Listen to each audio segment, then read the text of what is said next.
Bon, je suis tombé sur un article et puis je dois dire que j'ai été tout de suite attiré par le drapeau américain. J'ai toujours eu un, je dirais pas un plaisir, voire un vice pour l'Amérique. Vous savez comment je suis, voilà, voilà, vous verrez mieux. Alors là, vous voyez cette jeune femme qui a, je crois, moi j'y connais rien. Alors, est-ce que c'est un airsoft ou c'est, non, non, je pense pas. Ça doit être une vraie mitraillette. Ça ressemble à un F-16. C'est quoi? C'est comme ça qu'on appelle ça? Moi, les armes, j'y connais rien, hein. Ou un truc dans le genre. En tout cas, ça y ressemble. En tout cas, elle est charpentée de façon fort élégante. Bon, à part les bottes qu'il y a là, je sais pas ce que c'est, ces bestiaux là. En tout cas, elle a le cuisseau plutôt convenable, le téton apparent, et puis les lunettes de soleil et la blondeur. Bon, une fausse blonde certes, mais bon. Et elle est en train, a priori, si j'en vois la photo, de tirer sur des accessoires assimilés érotiques ou des trucs pour tenir des poitrines. Alors, elle tire sur des canettes de Bud Light et des tampons pour protester contre le wokisme. Les Bud Light, si vous n'êtes pas au courant, c'est une marque de bière qui a eu l'idée saugrenue de dire que... je sais pas ce qu'ils ont dit, mais a priori, il y a une sombre histoire de transidentité, de machin bidule. Et a priori, les droitards des USA sont vent debout, et puis ça explose des bouteilles à votre tour de bras.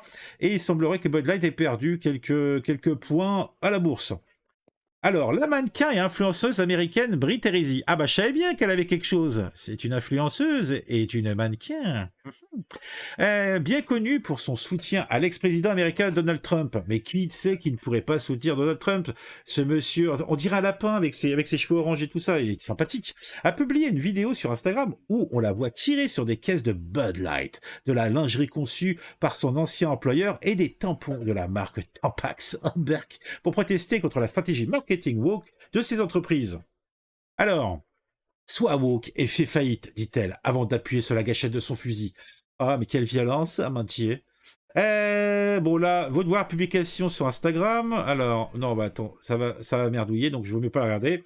Vous pourrez aller regarder de votre côté si vous voulez. Dans les commentaires sous la vidéo, elle ajoute: je tire sur des sous-vêtements Honey Birdette, des tampons Tampax et de la bière Bud Light. Ces entreprises sont devenues woke. Tampax a fait appel à un homme biologique. Attends, Tampax a fait appel à un homme biologique pour promouvoir ses tampons. Oui, ah oui, non mais le mec il fait tout. Les Tampax, je crois qu'il a fait un rasoir pour se raser les pattes. C'est terrible. Hein. En plus, elle est moche comme femme et il était moche comme homme, quoi. C'est Honey Burdette a utilisé un mâle biologique pour vendre ses sous-vêtements et vous êtes tous au courant pour Bud Light. La femme a récemment mis fin à son contrat de mannequinat avec la marque de sous-vêtements Honey Burdette après que l'entreprise ait fait appel au service de Jack Dupree, un mannequin non-binaire. Je peux vous dire qu'une femme a perdu son travail à cause de cette diversité illusoire, a-t-elle affirmé. Après avoir coupé ses liens avec l'entreprise, c'est de la misogynie pure et dure. Selon elle, les produits qu'elle a choisis pour faire son coup d'éclat sont représentés par des personnes trans. Eh bien, dis donc, à mon cochon.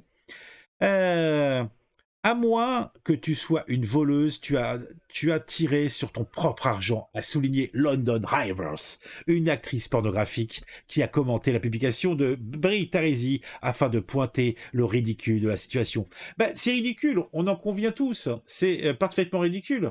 Par contre, ah merde, j'ai pas fermé le truc. Par contre, ce qui l'est moins, c'est que ça fait parler sur les réseaux sociaux, donc ça a une incidence. Qu'est-ce que ça nous dit d'autre? Si tu avais été attentive à ce que tu disais, tu aurais compris que j'avais toute cette lingerie à cause de mon contrat avec la marque. Mes voisins m'ont donné la bière parce qu'ils n'en voulaient plus. Aussi simple que ça, a rétorqué Thérèse. Donc c'est crépage de chignots sur les réseaux sociaux.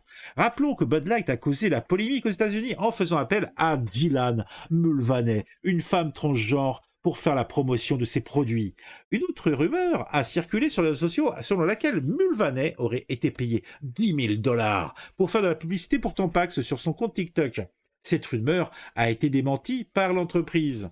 Ah, d'après les informations de Fox News. Bon, Fox News, nous savons tous que c'est un organe de presse au-delà de tout soupçon auquel on peut, de façon unilatérale, faire confiance. Voilà.